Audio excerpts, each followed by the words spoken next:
Hey everyone, welcome into day 12 of our 12 days of watercolor Christmas ornaments in the month of November.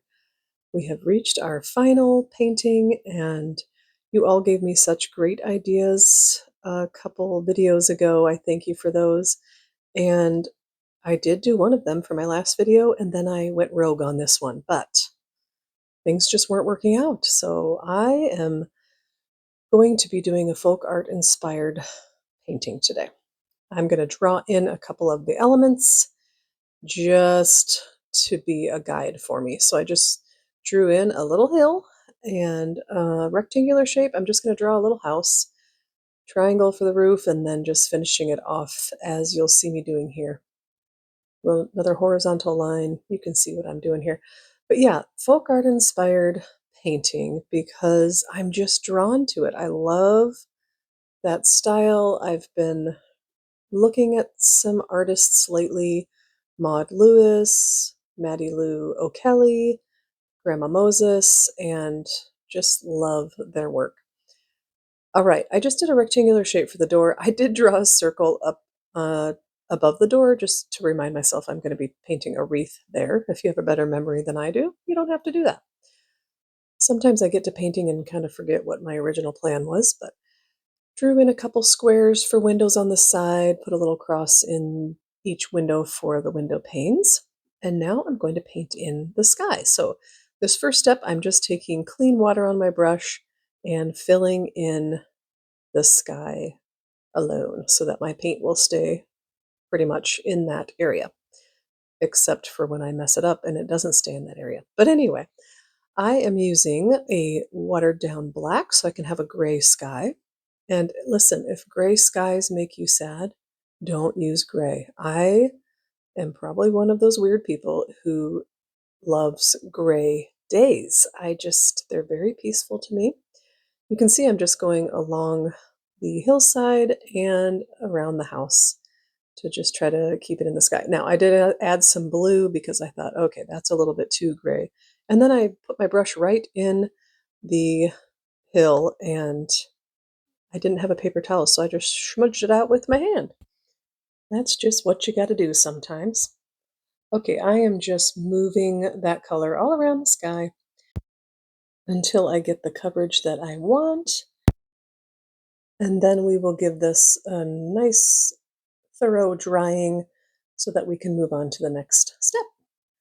And I am choosing the color yellow for my house. And at first I was going to kind of go around things, but then I decided this is a light enough yellow that I'm just going to paint the entire bottom of the house and not worry about going over the door or the windows because the colors I'm using over this yellow will work just fine. I'm leaving the roof white because I want that to have snow on it. And so just like I said, filling in the bottom portion and then drying that completely before I add some pine trees here. So I'm using my normal technique here, which is just kind of zigzagging back and forth. I'm using an olive green for my pine trees. If you don't have an olive green but want an olive green, you can mix together the colors yellow and black actually, or you can take whatever green you have and just add a little bit of black to that. But yeah, just adding another tree next to it and then one more on the other side of the house. Obviously, you can add as many trees as you would like. I tend to try to keep things simple, but yeah, giving that a good dry. And now I'm going to add a little bit of color to the snow. You can leave it if you want, but I like to add just a little bit. I added a little too much, honestly. I put some blue in there, and which is what I meant to do, but it was a little dark, so I'm cleaned my brush off and just have water on it now. And I'm just going to kind of move the blue around and with the water diluting it just a little bit more to lighten it up. And then to lighten it up even more, I am tapping my brush on my paper towel to kind of dry it and to take some of the water out of it and lifting some of the water and paint off of the paper. And I like that. You can see that I left the top part of the hill white. That just made sense to me, thinking the light would be hitting up on top of the hill there. And once that is completely dry, I decided I wanted to add some footsteps. And the footsteps that are closer to the house, farther away from us, are smaller, and then they get a little bit bigger as we reach the bottom of the page. So I just kind of did the left foot first, and then going back in between each of those and putting the right footprint. I just think this is kind of sweet. My first thought was like, I'll be home for Christmas. And in my mind, I was thinking, oh yeah, somebody's coming home and they're walking up the hill to their house, which doesn't really make sense because they probably have a driveway. But you know what? This is make believe, and I'm going with it. For the windows, I am using Indian yellow, which looks a little orange on there. It will dry a little bit lighter, but I think I love Indian yellow for my windows, and I just think it looks like a nice light shining through. I'm using the same green that I used for the trees for my wreath, which I kind of regret because it looks so dark on that, but it's all good. I'm just doing little dots in the shape of a circle. And then in an attempt to lighten that green a little bit, I cleaned my brush off and am trying to lift some of the color, which does help. You might not be able to see that like here. I apologize also for the focus and lack thereof. I did not lock in the focus on my painting for this, and I didn't have time to redo it. But you know what? That's okay. I wanted to add some red, so once I completely dried the wreath again, I'm adding just little red dots that are maybe hard to see here, but they look adorable in person. And I dried that completely, and I'm adding some more red in hopes that it stands out a little bit more. You know, someday, like I've shared, I would like to be a full-time artist. And when that day comes, I can do something like this where I forget to lock in my focus and go, oh, I'm just going to redo that video because I have time. It's my job. But alas, I have another job and it doesn't afford me time to redo paintings for you too. All right, I took my gel pen and I'm kind of just covering up my pencil lines a little bit, which you might laugh at me in about 30 seconds when you see me adding black lines over the white lines I just did. But it made sense at the time. And I'm coming down the hill where I penciled that in, and it's just covering it up for the most part. And that was good. But then if you can see the roof, it really just blends in with the sky. I'm adding snow to the trees, optional, because really the white of the paper that's showing through the trees could act as the snow, but I wanted a little bit more of that. And this is the moment where I thought, you know what, my next landscape painting, my sky is going to be much, much darker. And I will be adding snow later. And again, a darker sky would have been much better for that. All right, I am going to come in with my Micron pen and outline the door and the windows along with the window panes. Just make them stand out a little bit more. Now the windows look like they've got light, but you know, my sky is so light, it's kind of like, do you really need those lights on? I don't know. Maybe that's a waste of electricity. Okay, outlining the house now where I just tried to cover up my pencil lines, but you know, it looks better. I just need to see where the house is. And I think that looks good. I'm really shaky. I was really shaky this morning. Um, I think partially because I had coffee and no food, but also just doing this small of a painting with and trying to do details, it's just not easy for me. So while I have really enjoyed doing this series, I'm looking forward to painting on a little bit of a bigger scale. I never like to paint too big, but I'm excited to go a little bit bigger than what we've been doing for these adorable little ornaments. I'm adding some snow like right up against the house, kind of like it's drifting up there a little bit, and a little bit on the roof. And then I got a little bit of the black pen in my white gel pen, and I go back on that drifted snow, and it actually is okay, because you know what? Snow gets dirty. If you live in a snowy place, you know that. And it could also act as a shadow, I don't know. Adding a little bit of white to my wreath and liking how that's looking. For my door, I'm just using umber, which just any basic brown will do, or whatever color of door you would like for your little home, and giving all of that a good dry. I contemplated leaving it like this because I really do like a simple painting, but I really am trying to be a little more bold in my creations. And the folk art that I have seen, many of the pieces have these kind of frames of foliage or trees, flowers, and that sort of thing. So I'm just winging it here, and you'll see I'm just playing. So I'm doing a couple little, these are going to end up being kind of berry branches, if you will. And I just had fun with it. I wanted a little bit of red, so I thought the berries would look really nice with that.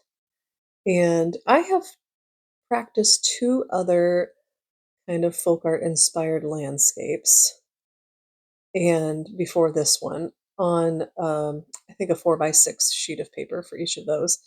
And yeah, it is a lot easier to do a bigger painting with this. So for the berries, I was just going to do one on each tip of the branches, but I decided to do little clusters of three because then that just adds a little bit more color too. And so, sorry about that focus again. Anyway, adding the berries there, and then to the one on the right side too. Now for the one on the right side, I did a little bit less uniform. So for some of them, I did the cluster of three, and some I just did two. And yeah, I like how it looks. I like the little pop of red in the front. But yeah, I'm winging this whole kind of framing with foliage thing. So I really want to start studying more in-depth folk artists and maybe come up with my own style, or maybe just try to do the folk art style. I don't know. I don't have my own style yet as far as these things go. I see different artists that you look at the painting, you're like, oh, I know who did that. And I think that would be fun, but I don't know if that's necessary, but it would be fun for me to do this and not second guess before I put my brush down, like, oh no, what should I do? These next ones that I'm doing, I kind of had ferns in mind for them, but really they're just, green stems with little V shapes on them. I really like the footprints in the snow. That I don't know why. All the folk art that I see, it just brings a feeling of nostalgia. I don't know. It's just some of them, okay, I'm going to get weird here, but it's true. Some pieces of art, I see them and my eyes, they don't fill with tears, but I get misty eyed. Like they're just so sweet. Not this one, but other people's. And maybe someday my art will have that effect on somebody and just warm their heart a little bit. I love the style and doing my best here. I'm, feeling a little bit shy about this because it's just kind of elementary looking. But that's kind of folk art and that's naive art. I know that's kind of the point. And but yeah, I feel like a fish out of water doing this, but I also would like to do it to encourage anybody else to try something new. And you don't have to document it on YouTube, but I think it'll be helpful for me to look back on this once I practice a lot more and be like, wow, that was the first one I did. I mean, technically it's the third one I did, but this is the first folk art inspired landscape that I did with the foreground, with that foliage in the foreground. I'm adding snow to the windows, the door. Kind of regret that because it looks a little messy later, but that's okay. Again, we're just gonna put myself out here and just kind of make mistakes in public. I don't know. Maybe I like torture. Who knows? Okay, so putting berries, I wanted a little bit more red in the middle there. Trying to balance out like the colors in this foliage without being symmetrical. So I think that does it for that, for the red. I think that adds. And then I can't leave well enough alone, and so I decide I want snow. And so I'm using Dr. P.H. Martin's Bleedproof White, and because it's opaque and you can see I'm putting a lot of paint on each of these little dots. I mean, there's a shadow underneath those dots. That's how much paint I'm putting on here because I want it to be bold. That was the idea. It does not, in fact, end up being bold because my sky is so light. I mean, I could have come back and done a second coat, but again, I'm just leaving it. I'm experimenting with this. I'm excited to experiment more with the folk art style. Um, and I just love a snowy scene. So this is my season. We'll see if we get a good amount of snow this year. It seems like it's less and less each year. And, maybe I just think I had more snow as a kid because we always went sledding and all that. But I feel like as an adult, I'm always waiting, like, when are we going to get some good snow?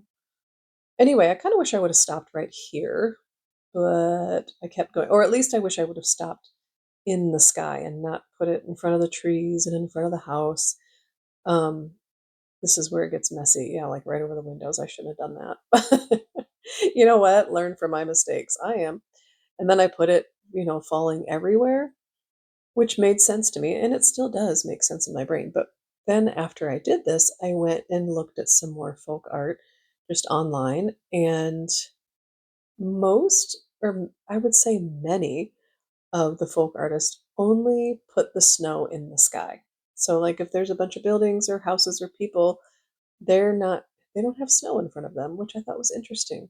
Except Maud Lewis. I found one of hers where she just has super big, dots of snow all over, and I love it. I hope someday I love mine. I really do think this turned out sweet. And so I hope you'll try it and have fun with it. Super duper wish that you could show me your creations in the comments. I've heard a rumor that maybe someday that will happen, but I suppose you could message me on Instagram or tag me on Instagram. But anyway, I hope you have fun with this either way. Thank you so much to everybody who has been following along and leaving comments and telling me you've tried it. It has been so fun, and I hope you agree with me. Take good care and happy Thanksgiving to everyone celebrating this week.